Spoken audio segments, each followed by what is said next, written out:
Sarah Martinez had always been careful. At 28, she worked as a wildlife photographer, spending months in remote locations capturing the beauty of nature. Her camera was her companion, her tent her home, and the wilderness her office. She knew the rules of survival, understood the dangers, and respected the power of the natural world. The assignment that would change everything came on a cold Tuesday morning in October. Her editor at National Geographic wanted photos of the elusive mountain wolves in the Canadian Rockies. Winter was approaching fast, and the wolves would soon migrate to lower ground. It was now or never. Sarah packed her gear carefully. Extra batteries for the cold, thermal clothing, emergency food supplies, and her satellite phone. She had done this 100 times before, but something felt different this time. Maybe it was the weather reports showing an unexpected storm system moving in, or perhaps it was the strange dream she'd had the night before about being lost in endless snow. The helicopter dropped her off at base camp on Thursday morning. The pilot, an experienced mountain flyer named Rodriguez, looked at the darkening sky with concern. "Weather's turning faster than expected," he said, checking his instruments. "I can pick you up in 3 days as planned, but if this storm hits hard, it might be longer." Sarah nodded, watching the helicopter disappear into the gray sky. She was alone now, just her and the mountains. The silence was complete, except for the wind whistling through the pine trees. Her first 2 days went perfectly. She tracked the wolf pack through fresh snow, keeping a respectful distance while capturing stunning photographs. The alpha male was magnificent, his gray coat thick with winter fur, his yellow eyes intelligent and watchful. Sarah felt the familiar thrill of being so close to wild creatures in their natural habitat. On Saturday evening, everything changed. The storm that had been threatening finally arrived with a vengeance. Snow fell so heavily that Sarah couldn't see 5 feet beyond her tent. The wind howled like a living thing, threatening to tear her shelter apart. She secured everything she could and settled in to wait it out. By Sunday morning, 3 feet of snow surrounded her tent. The storm showed no signs of stopping. Sarah tried her satellite phone, but the signal was too weak to get through. She wasn't worried yet. She had enough supplies for a week, and storms always passed eventually. But this storm didn't pass. For 4 more days, snow fell relentlessly. Sarah's tent began to sag under the weight. She had to dig herself out several times, each effort leaving her more exhausted. Her food supplies were running dangerously low, and the cold was becoming unbearable despite her thermal gear. On Thursday, exactly a week after she'd been dropped off, disaster struck. While digging out her tent entrance for the 5th time, Sarah heard a sharp crack. The ground beneath her feet gave way, and she tumbled 15 feet down into a hidden ravine, her right leg twisting at an unnatural angle as she hit the rocky bottom. The pain was immediate and overwhelming. Sarah lay in the snow, gasping, knowing without looking that her leg was badly broken. Above her, the walls of the ravine rose steeply, impossible to climb even with 2 good legs. Snow continued to fall, slowly burying her equipment that had scattered during the fall. Sarah forced herself to think clearly despite the pain. Her satellite phone was somewhere in the snow above. Her emergency supplies were scattered. She managed to gather some items that had fallen with her, including a small emergency kit and part of her camera equipment. But the reality of her situation was stark and terrifying. She was trapped in a ravine with a broken leg, in the middle of a blizzard, with no way to call for help. The helicopter wouldn't even attempt a rescue in this weather, and they wouldn't know she was missing for days yet. Sarah had never felt so alone in her life. As night fell on her first day in the ravine, Sarah used her remaining strength to create a small shelter against the rock wall, using her camera bag and some fallen branches. The pain in her leg was constant, but she knew she had to stay conscious and alert. Falling asleep in these conditions might mean never waking up. That's when she first heard the sound that would save her life. A low, haunting howl echoed through the storm. Then another, closer this time. Sarah's blood ran cold as she realized she wasn't alone in the ravine. The wolves she had been photographing had found her. In her weakened state, Sarah should have been terrified. Wolves rarely attacked humans, but she was injured, helpless, and in their territory. Instead, something strange happened. A large gray shape appeared at the edge of her makeshift shelter. In the dim light, Sarah recognized the alpha male she had been photographing. The wolf stood perfectly still, watching her with those intelligent yellow eyes. Sarah held her breath, not daring to move. But instead of showing aggression, the wolf did something unexpected. He lay down just outside her shelter, positioning himself between Sarah and the worst of the wind and snow. Other wolves appeared throughout the night, forming a loose circle around the ravine. Sarah couldn't understand what was happening. Wolves were pack animals, but they didn't typically help humans. Yet as the hours passed, their presence provided unexpected warmth and protection from the elements. The alpha male, whom Sarah began thinking of as Hunter because of his alert, protective stance, stayed closest to her throughout that first terrible night. When her eyes grew heavy with exhaustion and hypothermia, he would make a soft sound that kept her awake. When the wind shifted, bringing more snow into her shelter, he moved to block it. As dawn broke on her second day in the ravine, Sarah realized something incredible was happening. The wolves weren't just tolerating her presence, they were actively helping her survive. Hunter seemed to understand that she needed to stay awake, making noise whenever her eyes closed for too long. The other pack members took turns bringing small pieces of their kills, dropping them near her shelter.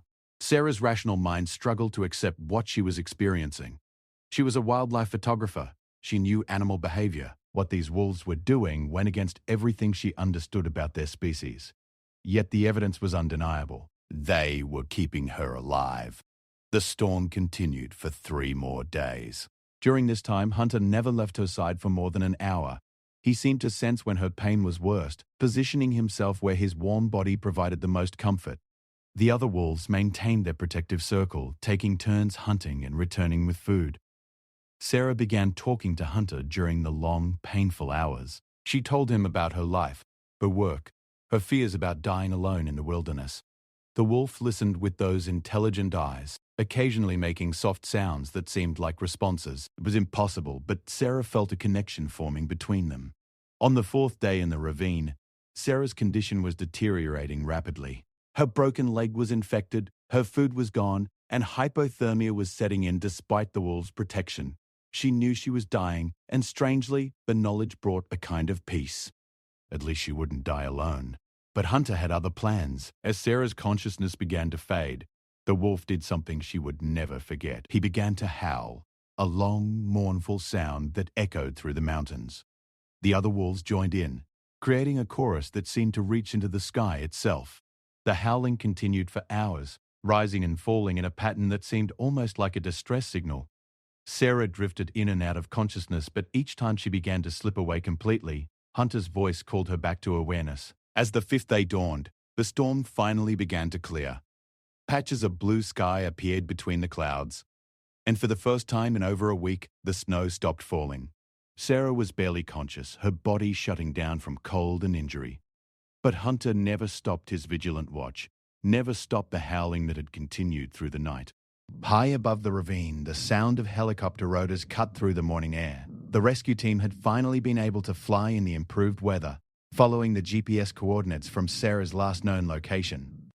But it was Hunter's persistent howling that guided them to the exact spot where she lay trapped. The rescue was like something from a dream. Sarah was barely aware of the ropes dropping down, the voices calling her name, the careful lifting of her broken body. But even in her semi-conscious state, she was aware of Hunter watching from the edge of the ravine, his yellow eyes following every movement as the humans worked to save her.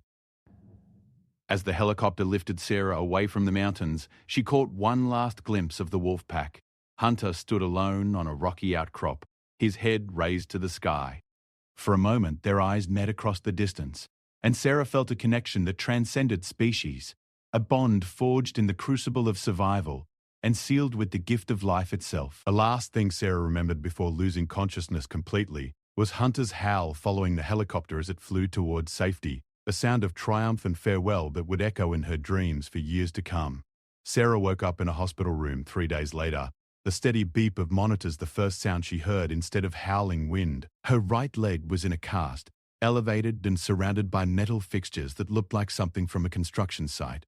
The warmth hit her immediately after so many days in the freezing wilderness, and she had to blink several times to convince herself this was real. Dr. Patricia Williams entered the room just as Sarah was trying to sit up. She was a woman in her 50s with kind eyes and graying hair pulled back in a practical ponytail.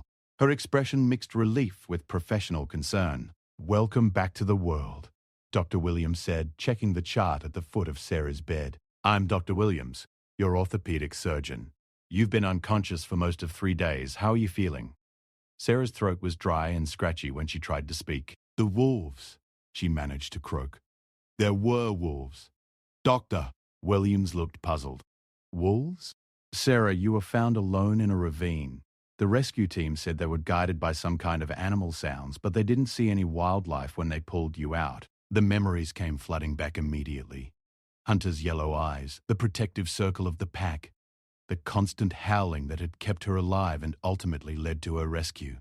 Sarah tried to explain, but even as the words left her mouth, she could see the doubt in Dr. Williams' eyes. Hallucinations are common in severe hypothermia cases, the doctor explained gently. Your body temperature was dangerously low when they brought you in. Your mind may have created images to help you cope with the trauma, but Sarah knew what she had experienced was real.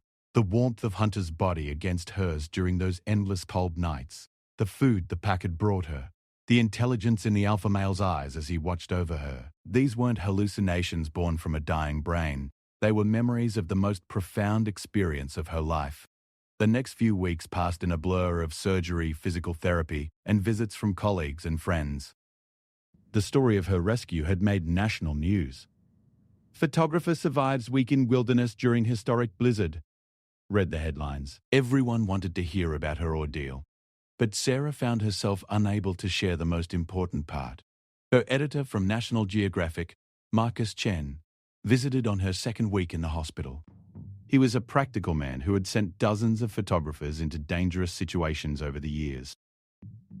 He listened to Sarah's account of the storm and the fall into the ravine, nodding at the familiar details of survival against the odds. But when Sarah mentioned the wolves, Marcus's expression changed. He leaned back in his chair and chose his words carefully. Sarah, I've been doing this for 20 years. I've heard a lot of survival stories. Sometimes, when people are pushed to their absolute limits, their minds create what they need to survive. It's actually quite common. They weren't hallucinations, Marcus, Sarah insisted, but she could hear the doubt creeping into her own voice. Every medical professional she spoke to said the same thing. Hypothermia. Delirium. The brain's remarkable ability to create hope in hopeless situations. The physical recovery was challenging enough. Sarah's leg had been badly broken in multiple places, requiring 2 surgeries to repair. The doctors warned her that she might never regain full mobility, that her days of trekking through wilderness might be over. But it was the emotional recovery that proved more difficult. Sarah found herself obsessed with the wolf encounter. She researched everything she could find about wolf behavior, looking for any scientific evidence that might support what she remembered. She read about documented cases of wolves showing unusual behavior around humans, but nothing that matched her experience. During her 4th week in the hospital, an unexpected visitor arrived. Tom Rodriguez, the helicopter pilot who had dropped her off at base camp, came to see how she was recovering. He was a weathered man in his 60s who had spent his entire adult life flying in mountain conditions. Hell of a thing. What happened to you out there? Tom said, settling into the bedside chair. That storm came out of nowhere. Worst I've seen in 30 years of flying these mountains. Sarah decided to take a chance. Tom, the rescue team said they were guided by animal sounds. What exactly did they hear? Tom's expression grew thoughtful. Funny thing about that, the rescue coordinator mentioned it seemed like some kind of organized calling. Not random animal noise, but something almost like a pattern. Led them straight to you. Could it have been wolves? Could have been anything, I suppose, but wolves don't usually hang around humans like that. They're smart animals, though. Smarter than people give them credit for. Tom's words gave Sarah the first glimmer of hope that maybe, just maybe, her memories weren't the product of a dying brain. But the doubt continued to gnaw at her. Without proof, without witnesses, who would believe such an incredible story? Physical therapy began in her 5th week. Sarah's therapist, James Park, was a former athlete who understood the frustration of a body that no longer performed as expected. He pushed Sarah hard, but he also listened when she needed to talk about more than just muscle recovery. I keep having these dreams, Sarah told him during one particularly difficult session. About wolves. They feel more real than anything else from that time in the ravine. Dreams or memories? I don't know anymore. Everyone keeps telling me they were hallucinations. Let me ask you something, James said. In these dreams or memories or whatever they are, how do they make you feel? Sarah thought about it. Protected. Like I wasn't alone. And do they help you or hurt you as you're trying to heal? They help. When I think about giving up on the physical therapy, when the pain gets too bad, I remember this wolf who never gave up on me. It makes me want to keep fighting." James nodded. "Then maybe it doesn't matter whether they were real or not. Maybe what matters is what they mean to you now." But Sarah couldn't accept that. She needed to know the truth. During her 6th week in the hospital, she made a decision that surprised everyone, including herself. She was going back to the mountains. Dr. Williams was horrified when Sarah announced her plan. "You're nowhere near ready for that kind of physical challenge. Your leg hasn't healed properly, and the psychological trauma of returning to the site could be severe." "I need to know," Sarah said simply. "I need to understand what really happened out there. And what if you find out it was all in your head? What if there's no evidence of any wolves? Will that help you heal? Or will it destroy what's left of your confidence?" It was a fair question, but Sarah couldn't let it go. She had built her entire career on documenting truth, on capturing reality through her camera lens. The uncertainty was eating away at her more than the physical pain. Her friends and family were equally concerned. Sarah's sister Elena flew in from California to try to talk her out of the plan. Elena was 2 years older and had always been the practical one in the family. "This is crazy, Sarah. You nearly died up there. Why would you want to go back?" "Because I need to know if I'm losing my mind or if something incredible really happened." "Does it matter? You survived. That's what's important." But it did matter to Sarah. She had spent her entire adult life in the wilderness, understanding and documenting the behavior of wild animals. If she couldn't trust her own perceptions, how could she continue her work? How could she trust herself in dangerous situations? The hospital couldn't legally prevent her from leaving, though they required her to sign extensive waivers acknowledging the risks. Williams arranged for a GPS tracking device and insisted that Sarah carry a satellite communicator with an emergency beacon. "If you're determined to do this foolish thing," the doctor said, "at least do it safely. Forget back on the call, and promise me you'll turn back at the first sign of trouble." Tom Rodriguez agreed to fly Sarah back to the area, though he made his disapproval clear. "This is against my better judgment," he said, "but I'd rather have you do it with someone experienced than try to hire some cowboy pilot who doesn't know these mountains." Sarah's leg was still weak, and she moved with a pronounced limp. The cast had been replaced with a walking boot, but extended hiking was out of the question. Tom would have to drop her as close to the ravine as possible and pick her up the same day. The flight back to the mountains was surreal. Sarah pressed her face to the helicopter window, watching the familiar landscape pass below. Snow still covered the high peaks, but the lower elevations were beginning to show patches of brown earth where spring was slowly arriving. As they approached the area where Sarah had been trapped, Tom pointed toward a dark scar in the white landscape. "There's your ravine. You can see where the rescue team set up their operation." Sarah's heart pounded as Tom set the helicopter down on a flat area about a quarter-mile from the ravine. The rotor wash cleared away loose snow, revealing the rocky ground beneath. As soon as the engine wound down, Sarah climbed out carefully, testing her injured leg on the uneven terrain. "I'll give you 2 hours," Tom called over the noise of the slowing rotors. "Any longer than that and we risk weather problems." Sarah nodded and began making her way slowly toward the ravine. Each step was painful, but she pushed forward, driven by the need to find answers. As she got closer to the edge where she had fallen through the snow weeks ago, her memories became more vivid. She could almost hear Hunter's howl echoing off the rocky walls. The place where her makeshift shelter had been was still visible, marked by broken branches and disturbed snow. Sarah carefully lowered herself into the ravine, using a rope she had brought, her injured leg protesting every movement. At the bottom, Sarah stood in the exact spot where she had lain dying just weeks ago. The silence was complete, except for the wind moving through the trees above. She looked around carefully, searching for any sign that the wolves had been real. At first, she found nothing. The snow had covered most traces, and what remained could have been left by any number of animals. Sarah's heart sank as the possibility that everyone was right became more real. Maybe it had all been in her head. But then, near the rock wall where Hunter had lain beside her, Sarah noticed something that made her breath catch. Partially buried in the snow was a piece of fur, grey and coarse, caught on a sharp piece of stone. She picked it up with trembling hands, examining it closely. It was wolf fur. There was no doubt about it. Sarah had photographed enough wolves to recognize their distinctive coat, but more than that, she remembered this exact spot. This was where Hunter had positioned himself to block the wind, where his warm body had kept her from freezing to death. With renewed energy, Sarah began searching more carefully. She found more fur samples, paw prints preserved in frozen mud under a rocky overhang, and most convincingly, the remains of partially eaten prey that had been brought to the area. The evidence was scattered and sparse, but it was there. Sarah felt a mixture of vindication and profound sadness as she collected the physical proof of what had happened. The wolves had been real. Hunter had been real, but they were gone now, moved on to other territories as the seasons changed. As she prepared to climb out of the ravine, Sarah heard a sound that made her freeze in place. A low, familiar howl echoed across the mountains, distant but unmistakable. Then another, closer this time. Sarah's pulse quickened as she scanned the ridgelines above her.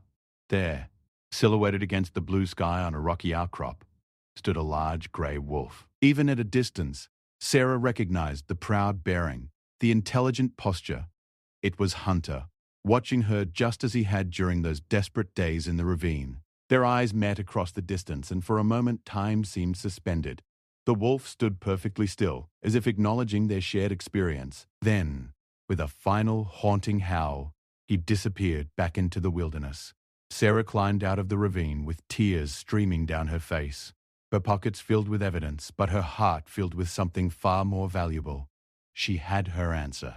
The experience had been real, the connection genuine, the salvation authentic. When Tom saw her approaching the helicopter, he immediately noticed the change in her expression. "Find what you were looking for?" Sarah nodded, clutching the samples of wolf fur in her pocket. "I found the truth." As the helicopter lifted away from the mountains, Sarah looked back one more time. She couldn't see Hunter or his pack, but she knew they were out there, moving through their ancient territory with the same grace and intelligence that had saved her life. The flight back to civilization felt different this time. Sarah was no longer running from uncertainty or doubt. She was returning with proof of something extraordinary, something that would change how she understood the relationship between humans and the wild world they both inhabited. The DNA results came back 6 weeks after Sarah's return to the mountains. Dr. Robert Chen from the Wildlife Research Institute had agreed to analyze the fur samples Sarah collected from the ravine. His lab was one of the most respected in North America for wildlife genetics, and Sarah knew that his findings would be accepted by the scientific community. Chen called Sarah personally to deliver the results. His voice was filled with excitement that he was trying to contain behind professional reserve. "Sarah, these samples are remarkable. Not only are they definitely from wolves, but the genetic markers indicate they're from a pack that's been living in that region for at least 3 generations. More interesting is that these wolves show genetic traits associated with higher intelligence and social cooperation." Sarah felt her heart racing. What does that mean exactly? It means this particular pack has evolved characteristics that make them more likely to engage in complex social behaviors.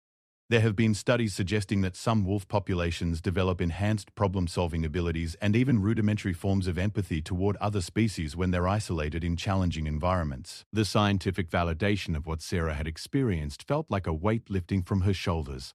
She wasn't crazy. The connection she had felt with Hunter and his pack wasn't the product of a hypothermic brain. It was real, documented, and now supported by genetic evidence. Dr. Chen continued, "I'd like to publish these findings with your permission. Cases of interspecies cooperation at this level are extremely rare. Your experience could contribute significantly to our understanding of wolf behavior." Sarah agreed immediately. She had spent her career documenting wildlife. Now she had the chance to share something truly extraordinary with the world. But first, she had something more personal to do. Over the next month, Sarah worked with physical therapist James Park to prepare for another journey to the mountains. This time, her goal wasn't to find proof of what had happened, but to give something back to the creatures who had saved her life. "Your leg is stronger, but you're still not ready for extended wilderness camping," James warned during one of their sessions. "What exactly are you planning?" Sarah had been thinking about this for weeks. "I want to set up a research station near their territory, not to study them like specimens, but to document their lives in a way that shows the world how remarkable these animals really are." It was an ambitious project that would require funding, equipment, and official permits. Sarah spent countless hours writing grant proposals and presenting her case to wildlife organizations. The story of her rescue had made her something of a celebrity in conservation circles, and she used that recognition to support her cause. The breakthrough came when the Canadian Wildlife Foundation agreed to fund a 1-year research project. They were intrigued by the genetic findings and wanted to learn more about this unique wolf pack. Sarah would be allowed to establish a remote research station with satellite communication and solar power, positioned to observe the wolves without disturbing their natural behavior. Marcus Chen from National Geographic was initially skeptical about Sarah returning to fieldwork so soon after her accident, but when he saw the passion in her eyes as she described the project, he agreed to assign her as the primary photographer for the research documentation. "Just promise me you'll be more careful this time," he said with a wry smile. "I can't afford to lose my best wildlife photographer to another blizzard."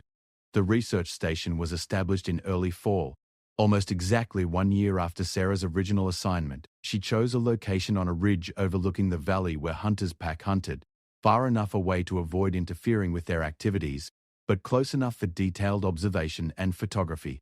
Tom Rodriguez flew in the equipment and supplies, making multiple trips to transport everything needed for the winter-long study. On his final flight, he lingered longer than usual before taking off. "You sure about this, Sarah? Being alone up here again after what happened?" Sarah looked across the valley toward the distant ridge where she had first seen Hunter watching her. "I'm not alone, Tom. I never really was." The first few weeks at the research station were challenging. Sarah had to adapt her photography techniques to work with her still healing leg, and the approaching winter brought back memories of her time trapped in the ravine. But gradually, she settled into a routine of observation and documentation. The wolves were initially wary of the research station, but they seemed to recognize Sarah's scent and her non-threatening presence. Through her high-powered telephoto lenses, she began to observe their daily lives with an intimacy that few researchers had ever achieved. Hunter was still the alpha male of the pack, though Sarah noticed he was showing his age. His muzzle was grayer than she remembered, and he moved with the careful dignity of a leader who had survived many harsh winters. But his intelligence remained sharp, his yellow eyes as alert and knowing as ever. The pack had grown since Sarah's rescue. There were 3 new pups from the previous spring, playful young wolves who tumbled through the snow with boundless energy. Sarah spent hours photographing their antics, capturing images that showed a side of wolf behavior rarely documented. But it was the adults that fascinated her most. She watched as they solved complex problems, communicated through subtle body language, and demonstrated levels of emotional intelligence that challenged conventional understanding of wolf behavior. They mourned when an elderly pack member died, celebrated successful hunts with joyful howling, and showed remarkable patience teaching the young pups essential survival skills. 3 weeks into her residency at the research station, something extraordinary happened. Sarah was photographing the pack's evening hunt when Hunter suddenly stopped and looked directly at her position on the ridge. Despite being nearly a quarter-mile away and well concealed, he had somehow detected her presence. Instead of leading his pack away from the potential human threat, Hunter did something that made Sarah's heart stop. He began walking directly toward the research station, his pack following hesitantly behind him. Sarah set down her camera and stepped outside her shelter. Through binoculars, she watched as Hunter approached to within 50 yards of her position, then sat down in the snow. The rest of the pack formed a loose semicircle behind him, their body language cautious but not aggressive. For several minutes, human and wolf regarded each other across the snowy landscape. Sarah felt the same profound connection she had experienced in the ravine, a sense of recognition and mutual respect that transcended species boundaries. Then Hunter did something that brought tears to Sarah's eyes. He threw back his head and howled, the same haunting call that had kept her awake and alive during those desperate days. One by one, the other pack members joined in, creating a chorus that echoed across the valley. Sarah understood. This wasn't just a greeting or an acknowledgement of her presence. It was Hunter's way of saying he remembered, that their bond forged in desperation and sealed in survival remained strong. From that day forward, the pack's behavior towards Sarah changed dramatically. They seemed to accept her as a benign presence in their territory, sometimes hunting within sight of the research station, as if to include her in their daily lives. The pups, born after Sarah's rescue, showed no fear of her at all, occasionally playing within 100 yards of her position. Sarah's documentation of this unique relationship began attracting attention from the scientific community. Her photographs and videos showed levels of interspecies interaction that challenged fundamental assumptions about wolf behavior. Research journals requested papers, and wildlife documentarians wanted to film her work. Dr. Patricia Williams, Sarah's surgeon, visited the research station in November. She had been following Sarah's recovery and wanted to see firsthand how her patient was adapting to wilderness conditions. "A year ago, you could barely walk," Dr. Williams observed as they watched the wolf pack through the research station's observation window. "Now look at you. You're stronger than you were before the accident." "The wolves saved more than my life," Sarah replied. "They gave me a purpose I never knew I was looking for." As winter deepened, Sarah documented behaviors that had never been recorded in scientific literature. She watched Hunter teaching the young pups not just hunting techniques, but what appeared to be moral codes about when to show mercy and when to be ruthless. She photographed instances of the pack caring for injured members, sharing food with weaker individuals, and making collective decisions through complex social interactions. The most remarkable observation came in December, exactly 13 months after Sarah's rescue. A severe blizzard struck the area, similar to the storm that had nearly killed her the year before. Sarah was well prepared this time, with adequate shelter, supplies, and communication equipment. But as the storm intensified, she noticed something extraordinary through the station's weatherproof observation window. Hunter was leading his pack in a different direction than their usual storm shelter, toward the very ravine where Sarah had been trapped. Through the swirling snow, Sarah saw them gather at the edge of the ravine, howling into the storm. It took her several minutes to understand what was happening. They were returning to the place where they had saved her, as if commemorating the anniversary of their unlikely partnership. The howling continued for nearly an hour, audible even over the roar of the wind. Sarah felt compelled to respond, stepping outside into the blizzard and calling back to them. Her human voice joined the wolf chorus, creating a moment of communion that she knew she would remember for the rest of her life. When the storm passed, Sarah found evidence that the pack had spent the entire night at the ravine, despite having more comfortable shelter options elsewhere.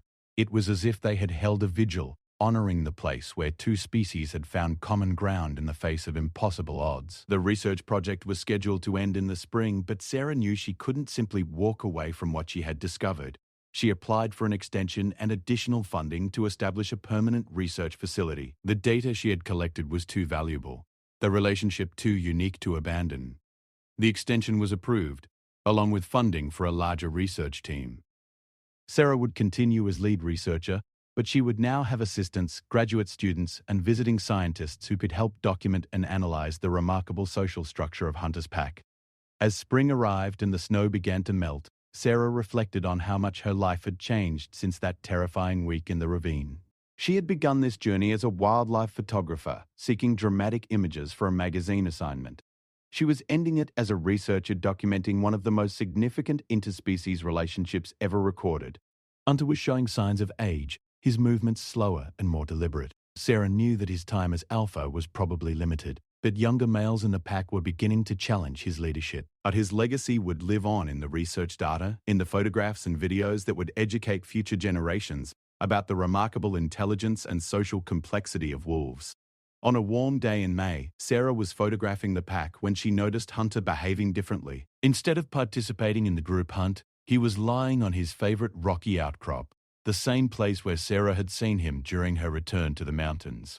As she watched through her telephoto lens, Hunter raised his head and looked directly at her position. Even across the distance, Sarah could see something in his yellow eyes that she hadn't noticed before. A kind of peaceful satisfaction, as if he had accomplished something important and was ready to rest. That evening, Hunter howled one final time, a long, mournful call that was answered by every wolf in the pack. Sarah recorded the sound, knowing somehow that this was significant, that she was witnessing the end of an era. Hunter died peacefully in his sleep that night. Sarah found his body the next morning, lying in the exact spot where he'd kept vigil over her during those desperate days in the ravine. The pack gathered around their fallen leader, their grief palpable even to human observation.